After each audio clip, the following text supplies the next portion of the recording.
कृष्ण महाराज की मूर्ति का आगे खड़े होकर हाथ जोड़े कि ये प्रभु, आज मैंने पता चला कि तू कर्मा का फल का हिसाब जरूर रखा है। अरे हिसाब ही नहीं, बल्कि जब बढ़ावा है तो समेत ब्याज बढ़ावा है, और जब लेवा है तो समेत ब्याज लेवा है। राम राम जी। अपनी बोली अपना चैनल सुरेश फौजी में आपका एक बार फिर स्वागत है, और आपके लिए एक वीडियो और लेके आया हूं, कर्मा का फल। एक बार की बात है कि एक बहुत बड़े हॉस्पिटल में एक खतरनाक एक्सीडेंट का केस आजे है, और उस जो हॉस्पिटल का सबसे बड़ा डॉक्टर था वही उस हॉस्पिटल का मालिक भी था। एम्बुलेंस अपना सायरन बजाती हुई आई और सीधा इमरजेंसी का आगे लग गई, और वो उस अस्पताल का सबसे बड़ा डॉक्टर उस आदमी पर लगातार 3-4 घंटे मेहनत करता रहा। कई डाल के ऑपरेशन हुए, आखिरकार वो आदमी बचा लिया, और अपने पूरे स्टाफ तक कह दिया अगर जो ये आदमी है इस पर कोई पैसा नहीं लेगा, और इस पर कोई किसी प्रकार की पूछताछ कुछ भी नहीं करनी, कोई रसीद, कोई पर्ची, कोई खर्ची इस पर लेनी ही नहीं है। लगभग 15 दिन बाद उस आदमी ने होश आया, और होश आया पाछा उसने पूछा कि मैं कौन से हॉस्पिटल में हूं। उसने बताया कि तू इस हॉस्पिटल में है, और बोले मेरे घर वाले कितने हैं। बोले ना तो कोई घर वाला बुलाया, और ना कोई तेरा खर्चा लग गया, और ना किसी ने कोई किसी डाल की भी पर्ची काटी। जो अस्पताल का सबसे बड़ा डॉक्टर है, मालिक है, उसने तेरा ऑपरेशन करया है, उसने तो ठीक करया है, और मारते बिल्कुल सख्त हिदायत दे रखी है कि इस आदमी का एक भी रुपया नहीं लेना, और ना इस तक कोई पूछताछ करनी, ये बिल्कुल ठीक ठाक करके इसका घर भेजना है। 2 दिन बाद डिस्चार्ज करने की बारी आई, और जब डिस्चार्ज करने की बारी आई तो डॉक्टर ने मुआयना करया और बता दिया कि इस पेशेंट ने मेरे चैम्बर में लेके आओ।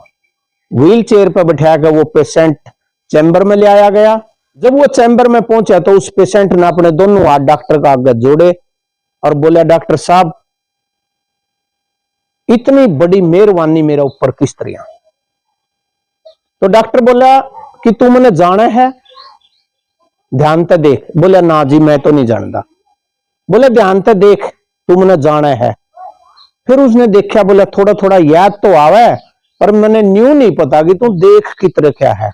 फिर डॉक्टर ने बताओ कि याद कर, लगभग 2 साल पहले शहर तबार सूरज छिपन न रहा था, और मैं अपने बड़का गेल पिकनिक मना कर आया था, और मेरी गाड़ी रास्ते में खराब हो गई थी, और सूरज छिपन लाग रहा था, जंगल का काम था, और मेरे बच्चे और मेरे पत्नी हम सब डरे हुए थे, क्योंकि इतने घोर जंगल में रात न रहना आसान काम नहीं था। और फिर शाम ही तक एक मोटरसाइकिल आंधी हुई दिखाई दी, और मोटरसाइकिल ने देख कर हमारा थोड़ी उम्मीद बंधी, हमने हाथ दिया। वह मोटरसाइकिल पे आप थे, आपने हमारी गाड़ी ठीक करी। मैंने हाथ जोड़कर आप तक कहा था कि आपकी फीस कितनी है। उस टाइम आपने हाथ जोड़ के बताया था कि मैं एक गैराज में काम करने वाला मैकेनिक हूं, और इस डाल जब मैंने कोई भी मजबूर आदमी मिल जे है तो मैं उस पर कोई फीस नहीं लेता, कोई मेरा खर्चा नहीं है, और मेरा जो ये खर्चा है इसका हिसाब भगवान रखा है, वो मैंने देवा है, तो मैंने आप पे कुछ नहीं लेना। जब आपने यह बात कही तो मेरे भीतरला में लग गई, और उस दिन के बाद मैंने भी अपने हॉस्पिटल में यह बात लागू रखी कि मजबूरी वाला कोई भी पेशेंट जब आवेगा तो मैं उस पर ना तो पैसे लूंगा, और ना उसने किसी किस्म की दिक्कत आने दूंगा, बल्कि इलाज और करूंगा। और भगवान के करने हैं कि जिस दिन तक मैंने धर्म का काम शुरू कराया है, ना तो मेरे कारोबार में कमी आई, ना मेरे अस्पताल में कमी आई, और ना मेरे दिल में कमी आई, मौज हो रही है।